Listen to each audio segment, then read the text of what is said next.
Di video ini saya akan menjelaskan UTS di yang bagian IR diagram. Jadi di UTS ini yang bagian pertama IR diagram, kita diminta untuk membuat diagram entity relationship berdasarkan skenario yuk makan. Kita mulai aja. Kita bahas waktu UTS kalian memang diminta untuk menggambarkan IR dengan menggunakan kertas dan pen. Itu untuk menguji pengetahuan kalian terkait dengan foreign key yang kalau menggunakan MySQL Workbench akan otomatis dibuat. Namun di sini saya akan menggunakan MySQL Workbench agar lebih mudah terbaca di video ini. Ya, kita mulai aja dengan membaca senarionya. Sebuah perusahaan hendak membangun aplikasi Yuk Makan untuk membantu para konsumen yang malas keluar rumah untuk membeli makanan dan minuman kesukaannya. Oke, sambil jalan kita di sini sudah melihat, sudah harus mulai menganalisa kira-kira apa yang bakal menjadi entity di IR kita. Sistem ini terbagi menjadi beberapa user, yaitu writer dan tenant, konsumen dan sistem. Pendaftaran untuk masing-masing user berbeda, sehingga seorang yang memiliki satu nomor handphone dapat melakukan pendaftaran sebagai writer, tenant, sekaligus konsumen, dan memiliki 3 akun user yang berbeda. Berarti di sini nantinya pasti akan ada entity writer, karena writer akan ada banyak, bisa lebih dari 1, tenant, dan konsumen. Kita sebenarnya bisa langsung saja menambahkan 3 entity tersebut. Namun kita lihat di sini bahwa selanjutnya akan ada penjabaran tiap proses tersebut. Jadi kita coba tunggu saja, kita lihat dulu penjelasannya. Pendaftaran writer. Oke, karena di sini kita membahas tentang writer, kita tambahkan dulu aja lah. Writer. Oke, kita tulis writer. Karena ini bahasa Inggris, kita bisa gunakan S ya di belakangnya untuk menunjukkan bahwa ini plural.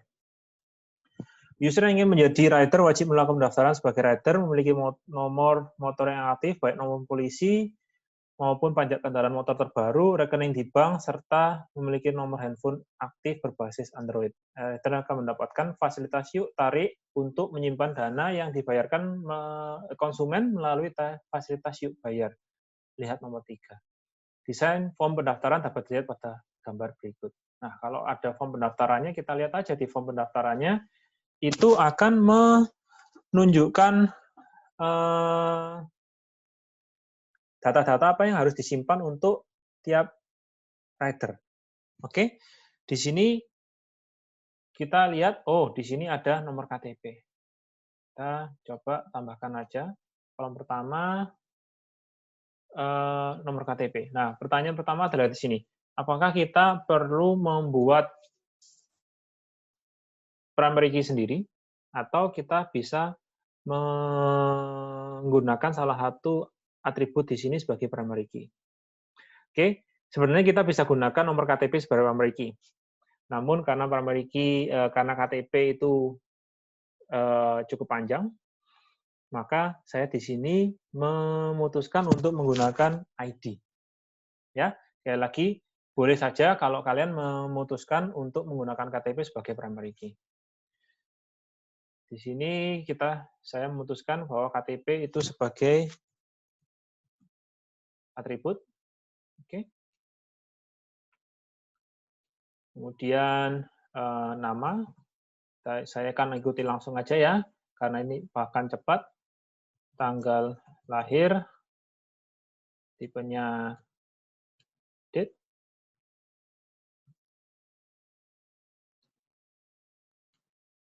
Oke, supaya cepat, di sini selanjutnya saya tidak akan membahas tentang tipe data. Saya yakin kalian bisa menentukan tipe datanya sendiri. Ya, kalau nama ya varchar, tanggal lahir, date. Oke, biar cepat. Di sini saya tidak akan fokus menentukan tipe datanya. Saya akan fokus ke nama-nama kolomnya, relasi, dan entity-entity-nya. Setelah tanggal lahir ada nomor handphone.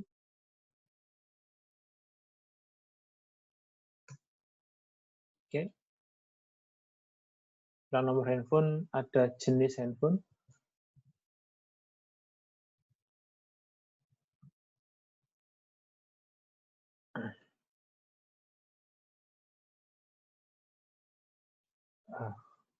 Kemudian setelah jenis handphone, ada nomor polisi, motor. Oke. Kemudian ada jenis motor.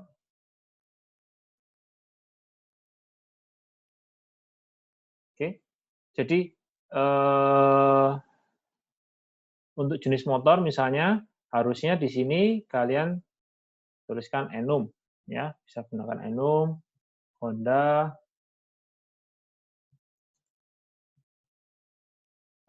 Yamaha, dan seterusnya ya, kalian tentukan sendiri. Jika kalian kemudian memutuskan jenis motor ingin dibuat sebagai entiti terpisah, boleh saja ya. Sekali lagi, desain IR bisa jadi ada beberapa solusi yang sama-sama benar. Jenis motor, tanggal pajak, nomor rekening,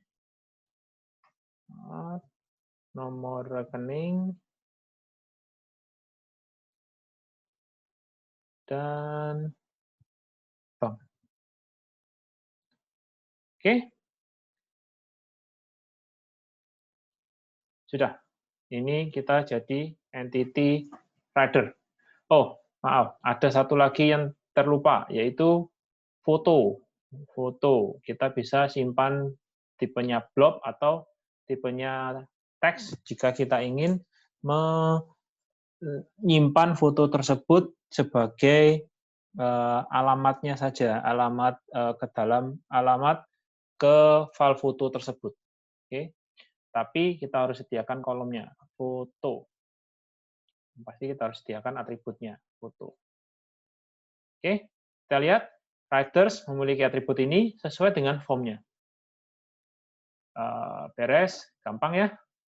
Selanjutnya tenan. Kita mulai dengan tenan.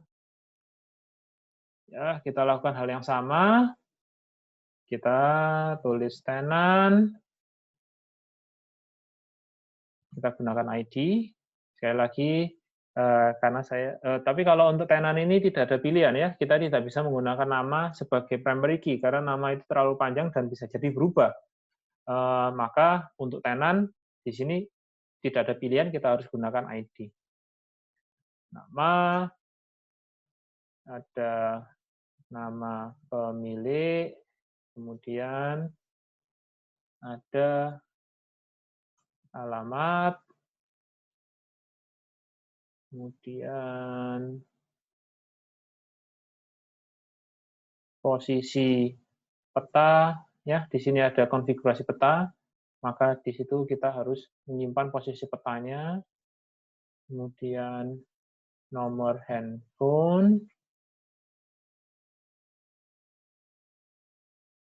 kemudian foto. Oke, sudah kita punya, selesaikan tenan.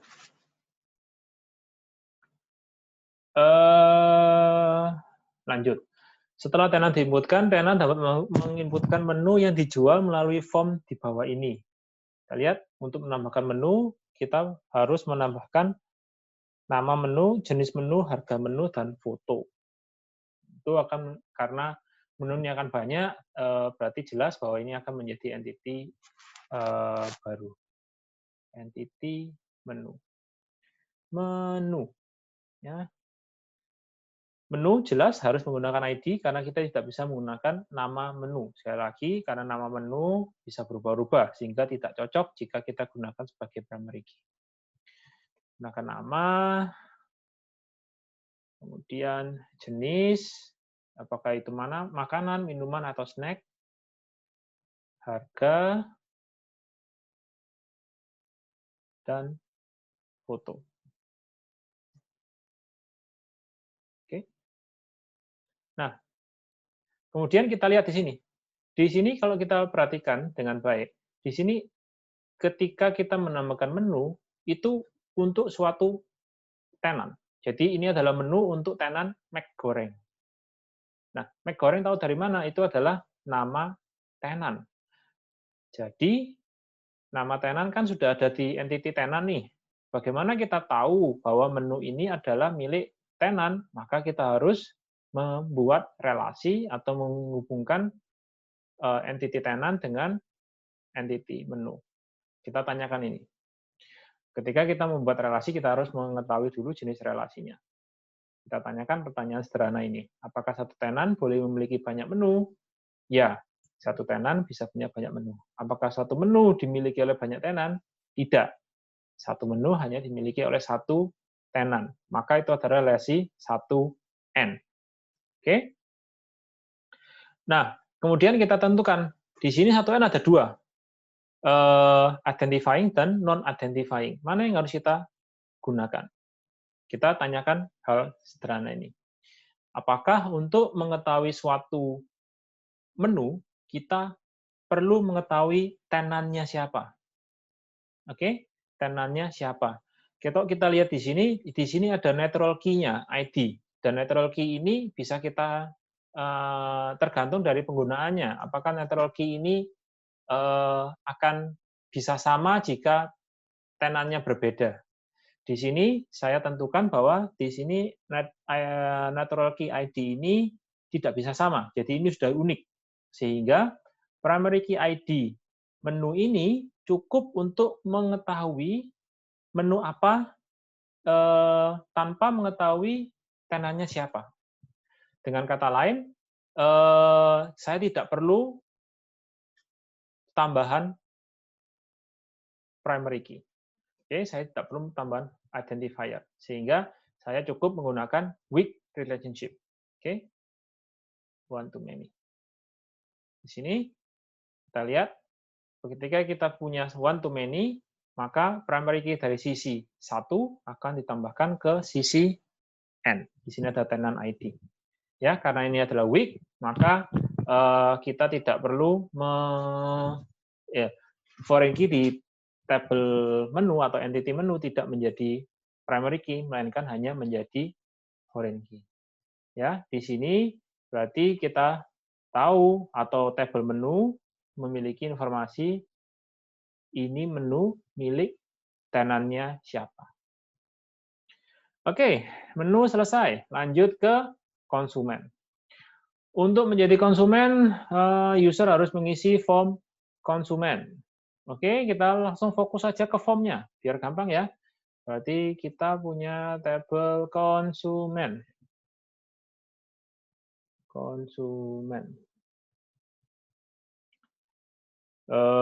Agar konsisten, saya menggunakan ID. Kemudian ada nomor KTP. Kemudian ada nama. Kemudian ada tanggal lahir.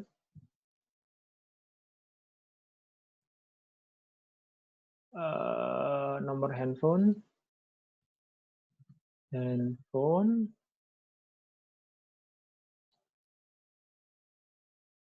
Jenis handphone. Oke.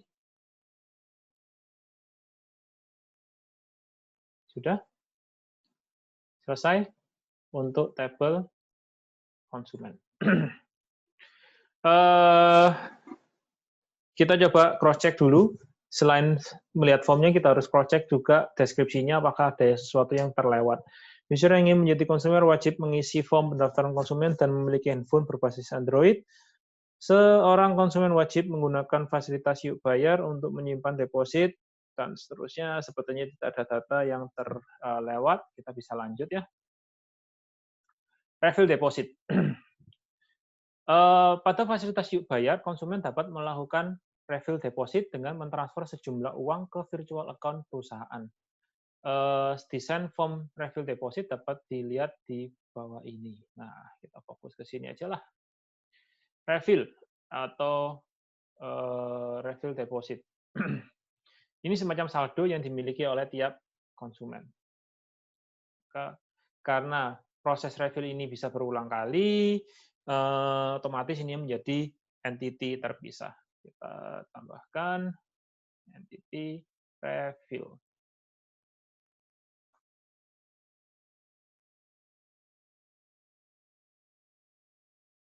Refill. Oke, kita kasih ID untuk identifikasi. Kita lihat tanggal. Ups. Dan waktu. Maka di sini adalah kita tulis waktu, boleh ya? Tipenya kalau misalnya kita mau cari waktu, maka di sini kita harus pakai date time. Ups. Pilih date time. Ini, maaf. Ini. Kemudian ada nominal, berapa yang ingin kita masukkan. Oke. Kemudian kita simpan juga asal bank. Atau kita bisa tuliskan aja bank. Oke. Kemudian kalau kita lihat di sini, kita harus tahu refill ini dilakukan oleh siapa. Kita dilihat di sini adalah ini konsumen namanya Alexa. Bagaimana kita bisa tahu refill ini namanya atau dilakukan oleh konsumen siapa? Adalah dengan membuat relasi antara konsumen dengan refill.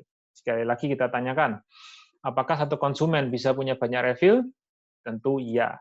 Apakah satu refill itu dimiliki atau satu transaksi refill ini, satu transaksi ini dimiliki banyak konsumen? Tidak. Sehingga sekali lagi ini adalah relasi 1N. ID refill ini independen, sehingga hanya mengetahui ID, kita bisa mengetahui ini transaksi refill yang mana, tanpa perlu tambahan primary key lain. Oke, maka itu adalah one to many yang non-identifying atau weak. Kita bikin weak lagi di sini. Satu konsumen bisa punya banyak refill, satu refill dimiliki oleh satu konsumen. Oke, di sini ditambahkan konsumen ID sebagai foreign key. Nah, tentu ketika kita refill, kita menambahkan saldo atau deposit di akun kita. Atau kalau itu dilakukan oleh konsumen, maka konsumen tersebut memiliki total saldo atau total deposit. Depositnya berapa? Itu harus dicatat. Nah, karena satu konsumen itu punya satu nilai deposit, ya kan? Saat ini depositnya saldonya berapa? Maka deposit itu harus ditambahkan sebagai atribut di tabel konsumen. Ya, kita buka lagi. Di sini kita tambahkan misalnya deposit.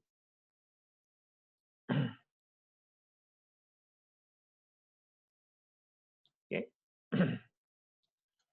Ya, deposit atau saldo boleh. Yang penting kita tahu itu yang kita dimaksud adalah deposit. Tipenya kalian bisa tulis integer kalau misalnya kalian tidak menyimpan koma-koma, atau double jika ingin kalian simpan dalam sen-nya ya. Kita rupiah, biasanya kita tidak perlu mengetahui tentang sen. Tapi boleh kalau misalnya kalian simpan dalam bentuk double.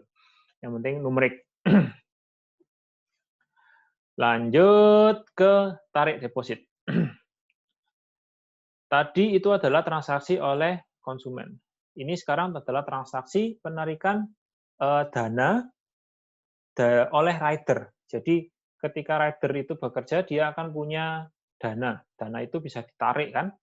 Ya kan, dia kerja, dia ingin menarik dananya. Ketika menarik dana, dia harus mengisi ini, form ini. Ya, sama kita coba fokus ke tabelnya aja, ke formnya aja. Ini misalnya tarik dana. Kita kasih ID untuk kasih ID transaksinya. Kita kasih waktu. Ya. Sekali lagi ini nanti kalian ganti sendirilah. Date time ya. Sudah tahu kan? Nominal tarik ya, saldo. Saldo disimpan di mana? Saldo sebenarnya di sini bukan disimpan di tarik dana, tapi saldo ini sebenarnya mengikat ke rider, karena saldo itu dimiliki oleh rider. Maka di sini sebelum lupa kita tambahkan dulu saldonya si rider. Satu rider memiliki satu saldo, sehingga itu pasti ada di entity riders. Jadi misalnya kita tulis di sini saldo. Oke. Kembali ke tarik dana. Saldo ini sudah kita masukkan ke tabel riders, sekarang kita ke data berikutnya, nominal tarik. Nominal tarik itu mengikat di transaksi penarikan. Nominal. Oke. Nominal. Udah. Terus di sini tiap penarikan harus diketahui penarikan itu dilakukan oleh siapa. Di sini penarikan ini dilakukan oleh rider bernama Alviro Wang. Bagaimana kita tahu? Ya, seperti biasa kita harus buat relasi dana ini, penarikan dana ini dilakukan oleh rider mana. Kita harus buat relasi antara rider dengan tarik dana. Sekali lagi kita tanyakan, apakah satu rider bisa melakukan banyak penarikan? Jawabannya ya. Apakah satu penarikan dana dilakukan oleh banyak rider? Tidak. Karena ini adalah netrologi, di mana ini cukup untuk mengetahui, ID ini cukup untuk mengetahui transaksi mana yang terjadi, maka kita tidak perlu memiliki tambahan. Sehingga sekali lagi kita gunakan weak one to many. Oke. Sini kita dapat tambahan riders ID, sehingga kita tahu transaksi penarikan dana ini dilakukan oleh rider yang mana. Oke, gampang. Kalau kita lihat di sini, ada keterangan wajib menyisakan 20% dana yang tersedia. Itu adalah constraint yang nanti diatur di aplikasi, jadi tidak mempengaruhi database, sehingga tidak mengaruhi IR kita. Oke, lanjut ya. Pemesanan makanan. Konsumen yang telah melakukan login itu bisa melakukan order. Ketika order dia melakukan seperti ini. Ya. Karena banyak order, yang disimpan ada banyak order, otomatis akan ada entity order. Kita tambahkan entity order.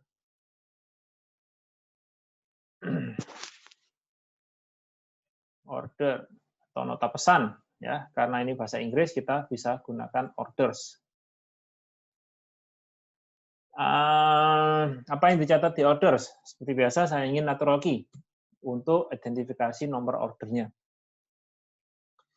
Kita lihat data pertama di sini adalah tanggal dan waktu, kita tuliskan waktu aja. Kemudian ini adalah apa ini? Ini adalah data customer-nya siapa. Berarti order ini harus punya keterangan ini dilakukan oleh customer yang mana. Customer di sini. Berarti kita perlu relasi dengan konsumen. Satu konsumen bisa punya banyak order, satu order dimiliki oleh satu konsumen. Di sini kita menggunakan natural key, berarti ini bisa berdiri independen. Sehingga kita tidak perlu tambahan primary key. Sehingga kita gunakan one-to-many quick relationship. Oke, di sini muncul foreign key konsumen ID, sehingga kita sudah tahu transaksi order yang ini konsumennya siapa. Oke, jadi kirim kemana kita udah tahu. Alamat kirim, nah alamat kirim ini kan bisa jadi bisa jadi berbeda. Namun di sini kita asumsikan bahwa ini pasti dikirim ke alamat konsumen, sehingga tidak perlu disimpan lagi. Ini akan dikirim sesuai dengan alamat di konsumen. Sebentar, di konsumen belum ada alamat, berarti kita harus tambahkan di orders. Nah, asumsinya orders ini bisa dikirim misalnya ke alamat yang lain. Ya, kita bisa tentukan sendiri, terserahlah mau dikirim ke siapa ya. Apakah mau didonasikan atau apa, boleh. Maka kita harus simpan nih di order, alamatnya di mana ya, harus kirim kemana. Saldo yuk bayar atau saldo deposit itu sudah ada di sini, maka tidak perlu kita simpan lagi ya. Selama kita tahu konsumennya siapa, kita bisa tahu depositnya ada berapa banyak. Nah, kita lihat data berikutnya. Dia pesan apa? Ini adalah nama menu, kemudian ini adalah jumlahnya, dan ini adalah harganya. Kita lihat bahwa satu order itu bisa banyak menu yang dipesan. Sehingga tidak bisa data ini kita simpan di tabel order. Karena satu order, satu ID itu hanya, kalau kita simpan di sini, maka itu berarti satu order hanya bisa menyimpan satu menu. Padahal satu order seharusnya bisa punya banyak menu. Otomatis kita harus bikin apa? Ini apa? Kita bisa kasih judul detail dari pesanan ini. Kita lihat detail pesanan ini adalah menyimpan nama pesanan, nama menu yang dipesan. Berarti sebenarnya ada relasi antara order dan menu. Oke, supaya kita tahu order ini isinya menu apa, atau menu ini disimpan dipesan di order yang mana aja. Untuk merelasikan, sekali lagi kita tanyakan, apakah satu order bisa memiliki banyak menu? Ya, satu order bisa memiliki banyak menu. Apakah satu menu bisa dipesan oleh banyak order? Tentu, ya. Jadi misalnya tahu sutra bisa dipesan berkali-kali sehingga satu menu bisa ada di banyak order. Sehingga relasi antara order dan menu adalah many to many. Kita ada pilih relasi many to many di sini. Many to many akan membuat satu relasi tambahan. Orders has menu. Kita boleh ganti atau tidak ganti terserah. Misalnya kita ganti detail order, ya. Kemudian kita lihat datanya. Jumlah order yang dipesan itu tergantung dari ordernya dan dari menu yang diorder. Otomatis quantity ini harus ada di relasi di table detail order. Jumlah. Kemudian di sini ada harga. Harga di sini adalah harga di order. Sedangkan harga di menu adalah harga di price list. Kita harus simpan harga di order karena bisa jadi di kemudian hari menu harganya bisa berubah. Jika harga menu berubah, harga yang sudah tercatat di nota order itu harus tetap sama, tidak boleh berubah. Oke? Sehingga 30.000 ini bacanya adalah 30.000 ini adalah bukan harga tahu sutra. 30.000 ini adalah harga tahu sutra di nota ini. Di nota lain bisa jadi berbeda. Ya, misalnya ada perubahan harga. Otomatis kita harus menyimpan 30.000 ini di nota detail order, di table detail order. Sehingga selain jumlah, kita juga harus mencatat harga. Ya, sekali lagi, harga di sini ini adalah harga barang atau menu ini di order ini, ya, di nomor order ini. Sedangkan harga di sini ini adalah harga untuk menu ini, ya. Saat ini yang terbaru. Apakah ada hal yang lain belum tercatat? Kita lihat di sini, kita sudah mencatat ini, quantity ada, kemudian di sini ada nama menu, di sini ada harga, oh ada catatan. Catatan ini juga per detail order, maka kita harus simpan itu di relasinya atau di table detail order.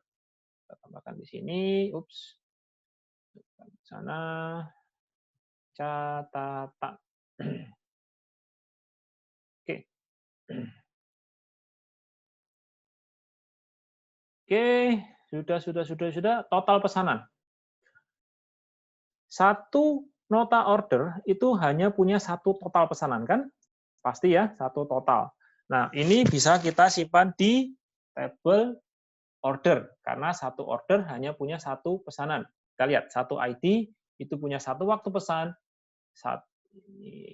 Ini tidak perlu, ini saya hapus. Satu konsumen, satu alamat pengiriman, dan satu total pesan, nominal pesan misalnya. Kemudian kita tuliskan juga biaya kirim, dan ada total bayar. Ya, total bayar.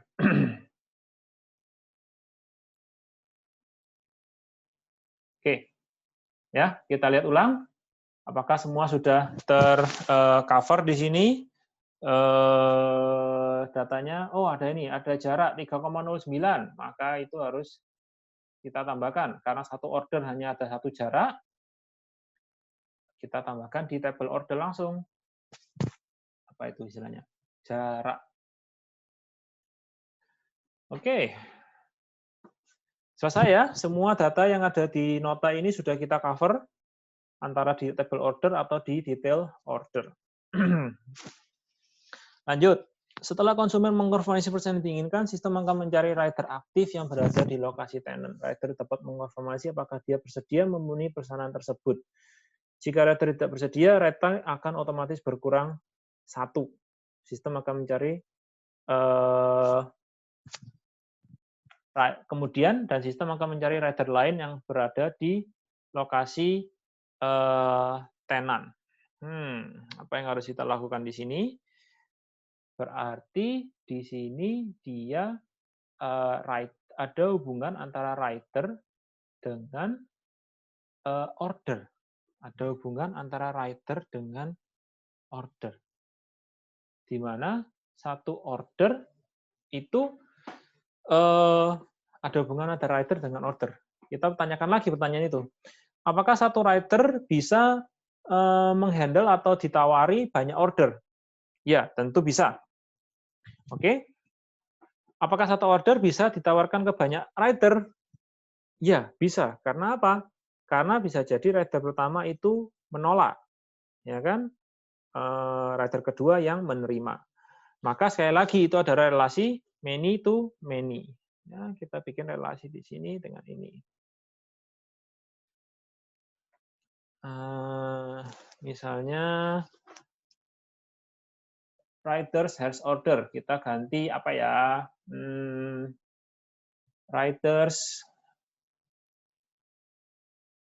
ambil riders orders. Oke.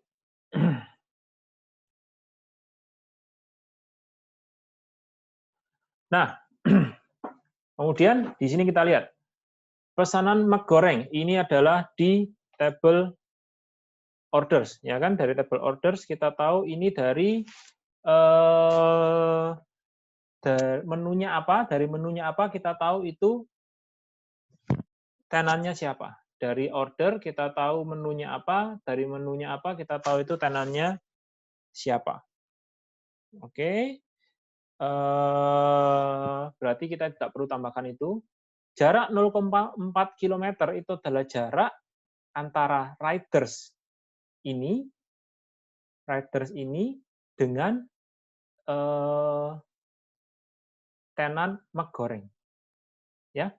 Sehingga itu akan tergantung dari order dan riders. Maka itu harus disimpan di relasi ini. Jarak. Oke, itu jarak. Tanggal, ini adalah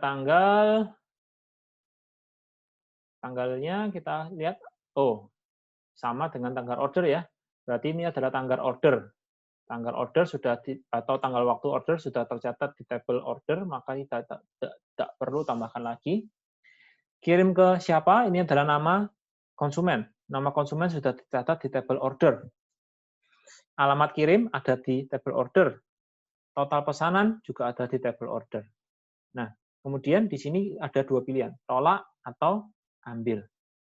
Ini adalah status keputusan yang dilakukan oleh si rider. Maka ketika mendapat tawaran, kita harus simpan si rider ini status apa. Misalnya kita tulis di sini enum tolak atau ambil pesanannya. Oke, jadi di sini mencatat keputusan rider apakah dia menambah atau mengurangi. Nah, kita lihat di sini. Jika rider tidak bersedia, maka rating rider otomatis akan berkurang. Ratingnya itu disimpan di mana? Kita tanyakan. Satu rider punya satu rating kan? Otomatis itu ada di tabel riders. Ya. Karena satu rider hanya punya satu rating. Maka itu hanya perlu dicatat di tabel riders. Oke, kita tambahkan. Di sini kita tambahkan. Maka kita sudah menyimpan keputusan rider terhadap tawaran order di sini ya. Apabila rider bersedia memenuhi pesanan, maka rider akan menuju ke tenan yang dimaksud. Melakukan pesanan sesuai dengan yang diminta. Apabila rider sudah mengkonfirmasi dia sudah melakukan pesanan, konsumen tidak boleh melakukan pembatalan. Nah, berarti suatu order itu ada statusnya. Dia sudah dipesan, dia sudah apa nih? Sudah masih di order atau sudah di order, apakah sudah on the way dan seterusnya. Satu order cuma punya satu status, maka status itu menempel di entity orders. Kita tambahkan di sini ya. Status. Oke, kita tambahkan status di sini. Ya, ini ada hanya statusnya bisa di order, sudah sampai di tenan dan seterusnya. Ketika semua pesanan tersedia, rider akan menuju lokasi konsumen dan melakukan serah terima pembayaran. Pada saat ini, saldo yuk bayar dari konsumen akan berpindah ke saldo yuk tarik milik rider. Nah, di sini ada saldo, yang penting sudah ada saldo di rider dan ada saldo di konsumen. Kita lihat apakah ada data baru di sini. Pesanan konsumen, ini nama konsumen untuk nama konsumen untuk suatu order sudah ada di sini, konsumen ID. Kalau kita tahu konsumen ID-nya, kita bisa tahu nama konsumennya apa. Siapa. Alamat kirim ada di sini. Kemudian total pesanan juga sudah ada, maka tidak ada data baru di sini. Sudah diterima, konsumen ini adalah status. Status juga sudah ada di tabel order. Oke, lanjut. Rider dapat menuntut transaksi dan memberikan rating ke konsumen.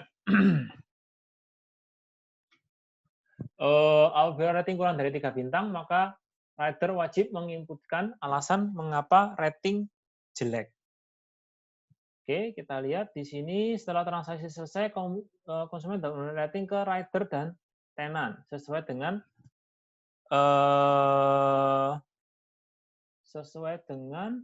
pesanan. Apabila rating kurang dari 3 bintang, maka konsumen wajib menginputkan alasan mengapa rating jelek. Oke, jadi kita lihat contoh di sini. Ini adalah pesanan konsumen. Kirim ke sini, ini adalah rating rider ke konsumen. Misalnya alasan konsumennya galak, saya dimarahi, dan seterusnya. Bagaimana harus kita mencatat ini? Kita lihat. Satu order, apakah bisa memiliki banyak rating rider ke konsumen? Apakah satu order bisa memiliki banyak rating konsumen? Tidak. Jawabannya tidak. Satu order hanya memiliki satu rating konsumen. Sehingga kita bisa tuliskan di sini. Di tabel order. Ya. Sekali lagi, karena satu order hanya memiliki satu rating dari rider ke konsumen, maka di sini kita bisa tulis rating rider ke konsumen. Oke. Kita lihat bahwa jika dia kurang dari 3, maka akan ada alasan. Maka di sini bisa kita tuliskan alasan rating rider ke konsumen. Ya. Oke. Selesai. Ya, ini ratingnya ini ada di sini, rating rider konsumen, itu bintang-bintangnya.